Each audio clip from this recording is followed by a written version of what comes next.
بندہ کسی بڑے شخص سے ملے تو کئی دن تک اس کا نشہ نہیں اترتا کہ میں فلاں سے مل کے آیا ہوں، تو جو رب سے مل کر آئے تو اس کا بھی ایک نشہ ہے نا، لیکن چونکہ اس کی نظر پاک نہیں تھی اس لیے وہ ملاقات ہی ادھوری رہ گئی اس کی،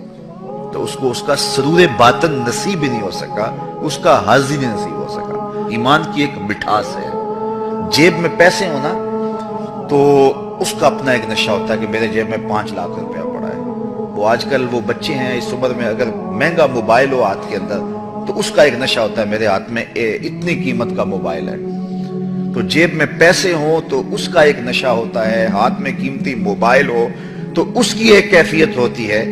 تو سینے میں ایمان ہو تو اس کا ایک نشہ نہیں ہوگا، اس کی ایک کیفیت، اس کی ایک مہک، اس کی ایک خوشبو مشام ہستی کو معطر کرتی رہے گی اور اس کو ایک احساس ہوگا کہ مجھے اتنی بڑی دولت دی گئی۔ لیکن وہ کیوں نصیب نہیں ہوتی؟ اس لیے کہ یہ 3 چیزیں نصیب نہیں ہوگی۔ تو جب اللہ اس کے رسول کو ہر شے سے زیادہ محبوب نہیں جانیں گے، جو اپنے لیے پسند کرتے ہیں وہ اپنے مومن بھائی کے لیے پسند نہیں کریں گے، اور تیسرا کفر کی طرف پلٹنا اتنا مشکل ہوگا کہ آگ میں جانا آسان ہوگا لیکن کفر کی طرف جانا مشکل ہوگا۔ جب تک یہ 3 چیزیں نہ ہوں تو فرمایا ایمان کی حلاوت، ایمان کی مٹھاس نصیب ہی نہیں ہوتی ہے۔ اور یہاں ایمان تو اتنے سستے ہو گئے ہیں کہ ایک اندازے کے مطابق پاکستان میں سال میں 10,000 لوگ بیرون ملک جانے کے لالچ میں اپنے آپ کو مرزائی لکھ دیتے ہیں۔ اتنا سوکھا اور اتنا سستا ایمان ہو گیا ہے، اتنی متاع ارزاں ہو گئی ہے، جبکہ یہ اتنی متاع عزیز تھی کہ اس کے لیے لوگوں نے جانیں دی۔ صحابہ کی زندگیاں دیکھیں، تابعین کی زندگیاں دیکھیں، ان کی انگلیاں کاٹ دی، پور پور کاٹا گیا، اور ہر بار کہا گیا کہ انکار کرو، انہوں نے کہا کٹ جائیں گے، انکار نہیں کریں گے محمد عربی صلی اللہ علیہ وسلم کا۔ اور چند ٹگوں کے لیے اچھا کھاتا پیتا شخص ہوتا ہے لیکن مزید دولت کی فراوانی کے لیے وہ اپنے آپ کو مرزائی لکھ دیتا ہے۔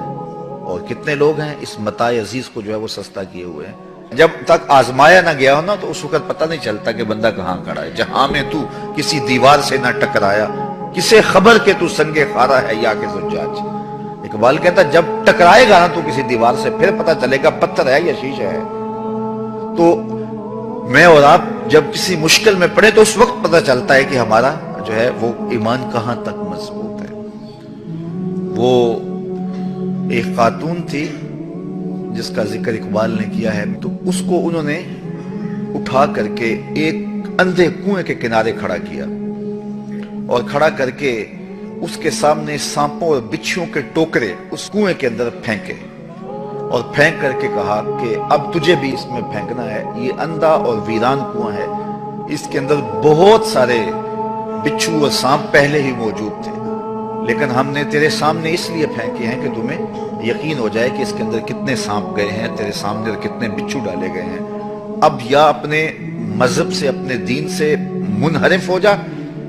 ورنہ دھکا دے دیں گے تجھے اس کے اندر۔ تو اس نے کہا مجھے 1 رات سوچنے کے لیے دے دو، تو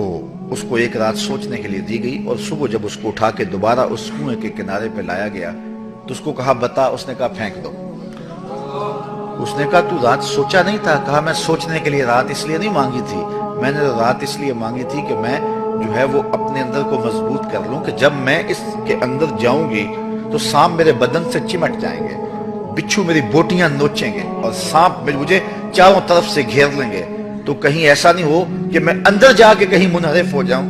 تو میں اپنے آپ کو مضبوط کرتے رہوں کہ جس نظریے پہ میں ہوں وہاں جا کے جو ہے میں اس نظریے پہ قائم رہتی ہوں یا نہیں قائم رہتی ہوں۔ تو میں اور آپ ذرا تصور میں اپنے آپ کو کسی ایسے اندھے کنویں کے کنارے پہ کھڑا کریں جس میں سانپ پھینکے گئے ہیں،